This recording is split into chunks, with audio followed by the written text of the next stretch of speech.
कौन सा श्राप है जिसके कारण कलयुग में प्रत्येक स्त्री पराये पुरुषों के प्रति आकर्षित हो जाती है, अपना सब कुछ अर्पण कर देती है और अपने पति को धोखा देकर उनके साथ चली जाती है? मित्रों, ऐसी घटनाएं आपने अक्सर सुनी होंगी। इस श्राप के पीछे एक गहरा रहस्य छिपा है। मैं आपको एक कथा के माध्यम से बताना चाहता हूं कि ऐसा क्यों होता है। एक समय की बात है, आदिशक्ति देवी पार्वती भगवान शिव के पास आईं और उनसे कहने लगी, हे स्वामी, आज जब मैं पृथ्वी लोक पर भ्रमण कर रही थी तो मैंने देखा कि कई स्त्रियां अपने पति को धोखे में रखकर पराये पुरुषों से संबंध रख रही हैं। हे प्रभु, मैं जानना चाहती हूं वह कौन सा श्राप है जो स्त्रियों को कलयुग में दिया गया था, जिससे वे पराये पुरुषों के प्रति अनुकूल होती जा रही हैं।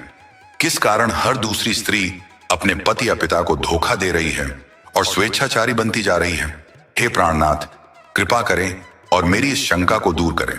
माता पार्वती की बात सुनकर भगवान शिव बोले, हे देवी पार्वती, आज आपने जो कलयुग की स्त्रियों के विषय में पूछा है वह सत्य है। यह सब कलयुग के कली पुरुष के श्राप की वजह से हो रहा है। इसी कारण से कलयुग की प्रत्येक स्त्री पराये पुरुषों की ओर खींची चली जा रही है। इसके पीछे का गहरा रहस्य एक कथा में छिपा है। मित्रों, कथा शुरू करने से पहले मैं भगवान श्री नारायण से विनती करता हूं कि इस कथा को सुनने वाले सभी मनुष्यों पर कृपा दृष्टि बनाए रखें और उनके जीवन को खुशियों से भर दें। भगवान शिव ने माता पार्वती से कहा, हे देवी पार्वती, यह कथा सत्य घटना पर आधारित है। जब कलयुग शुरू हो रहा था, सोनभद्र देश में नल नाम के एक राजा थे जो रूप और गुणों से परिपूर्ण थे। उन्हें शतरंज खेलने की बुरी आदत थी। उसी काल में विदर्भ देश के राजा भीष्म ने दमन राक्षस से 4 संतानें प्राप्त की, 3 पुत्र और एक कन्या दमयंती। दमयंती देवी लक्ष्मी के समान रूपवती थी।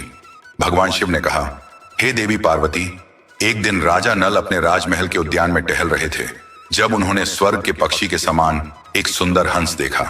राजा नल ने उसे पकड़ लिया। हंस ने कहा, हे राजन, मुझे छोड़ दो तो मैं राजकुमारी दमयंती के पास जाकर आपके गुणों का वर्णन करूंगा, जिससे वह आपसे विवाह करेगी। राजा नल ने हंस को छोड़ दिया और हंस ने राजकुमारी दमयंती के पास जाकर नल के गुणों का वर्णन किया। दमयंती ने हंस से कहा, प्रिय हंस, तुम राजा नल तक मेरा प्रेम संदेश पहुंचा दो। दमयंती और राजा नल दोनों एक दूसरे से मिलने को व्याकुल हो गए।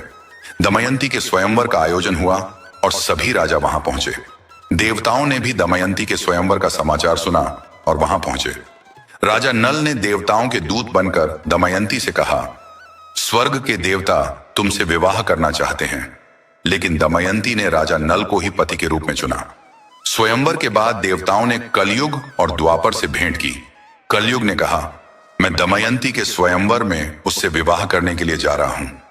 लेकिन देवताओं ने बताया कि स्वयंवर पूरा हो चुका है और दमयंती ने राजा नल का चयन कर लिया है। कलयुग ने कहा, यह तो अनर्थ हो गया, उसे इस अपराध का दंड अवश्य मिलना चाहिए। देवताओं ने कहा, दमयंती ने हमारी आज्ञा प्राप्त करके ही नल को चुना है। कलयुग और द्वापर ने राजा नल को शतरंज में हराने का षड्यंत्र रचा। राजा नल शतरंज में सब कुछ हार गए और वे जंगल में भटकने लगे। कलयुग ने नल के शरीर में प्रवेश किया और द्वापर ने शतरंज के पासों में प्रवेश किया। राजा नल और दमयंती को कई दुखों का सामना करना पड़ा।